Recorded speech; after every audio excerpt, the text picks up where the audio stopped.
Bonjour à tous, on commence ce tour de la presse sportive en Italie où hier soir l'Inter Milan a frappé un grand coup. Les Interistes sont allés s'imposer sur la pelouse de la Lazio 3-0 et sont désormais dauphins de la Juve devant le Napoli. Pour le Corriere dello Sport, Mauro Icardi et ses coéquipiers commencent à effrayer la Serie A. Ils restent sur 6 victoires consécutives et le jeu déployé semble bien rodé désormais.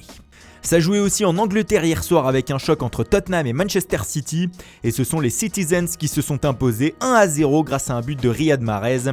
L'Algérien qui sur son but a levé les doigts vers le ciel pour rendre hommage au propriétaire de Leicester décédé dans un accident d'hélicoptère samedi soir. Mahrez a évolué 4 ans chez les Foxes.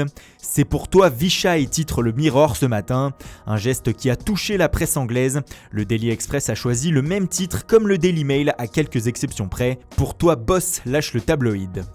Cela a d'ailleurs été une journée de lundi remplie d'émotions outre-Manche, surtout du côté de Leicester. Comme le rapporte le Mirror, les joueurs et les membres du staff se sont réunis aux abords du stade puis à l'intérieur pour rendre un dernier hommage à leur propriétaire. Comme l'indique le quotidien, on a pu voir les stars des Foxes comme Vardy, Schmeichel ou encore Maguire être très émus. Ils décideront d'ailleurs aujourd'hui s'ils veulent jouer leur match de championnat du week-end prochain. Autre actualité, tombé en soirée hier, le limogeage de Julen Lopetegui par le Real Madrid. Et ce matin, cela fait bien sûr les gros titres partout en Espagne. Les Sportiu titrent ici Julen le Bref.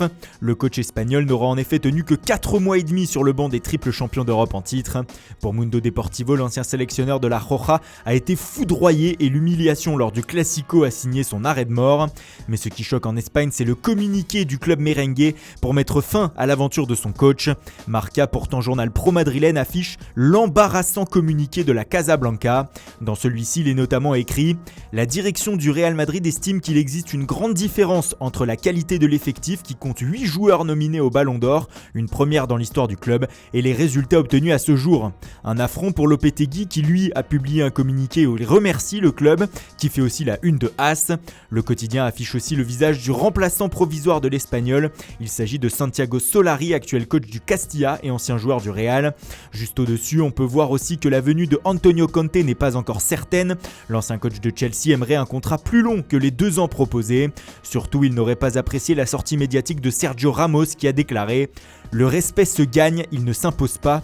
La gestion d'un vestiaire est plus importante que le savoir technique d'un entraîneur. » Cependant, Conte ne serait pas le seul sur la shortlist madrilène. Si l'on en croit le Sun, Mauricio Pochettino est toujours la priorité des dirigeants merengues. Ces derniers auraient même rencontré des proches du coach argentin la semaine passée à Londres. Le tabloïd insiste sur le fait que les déclarations de Ramos ont mis Conte hors course pour le poste. Tuttosport pense la même chose et se permet même de glisser un autre nom, celui de Roberto Martinez, l'actuel sélectionneur de la Belgique, même si ce dernier a rempilé avec les Diables Rouges après une Coupe du Monde réussie. Et on termine par un ancien madrilène, Cristiano Ronaldo. Le portugais quintuple Ballon d'Or s'est confié dans une longue interview à France Football dévoilée aujourd'hui. CR7 revient notamment sur son départ du Real pour la Juve l'été dernier en taclant Florentino Pérez, le président merengue. Je sentais à l'intérieur du club, surtout de la part du président, qu'on ne me considérait plus comme au début. Les 4 ou 5 premières années, j'avais la sensation d'être Cristiano Ronaldo, moins après. Le président me regardait avec des yeux qui ne voulaient plus dire la même chose, comme si je n'étais plus indispensable, si vous voyez ce que je veux dire. Il ne m'a jamais regardé que comme une relation d'affaires, je le sais, ce qu'il me disait ne venait pas du cœur. L'attaquant de la Juventus explique aussi que le départ de Zinedine Zidane a joué dans sa décision. Ma décision de partir n'a pas été prise en fonction de son départ. Cela étant, c'est l'un de ces petits détails qui me confortait dans ce que je pensais de la situation au club. À défaut de me faire partir, cela ne m'a pas retenu. Des déclats qui ne devraient pas faire sauter de joie du côté du Real.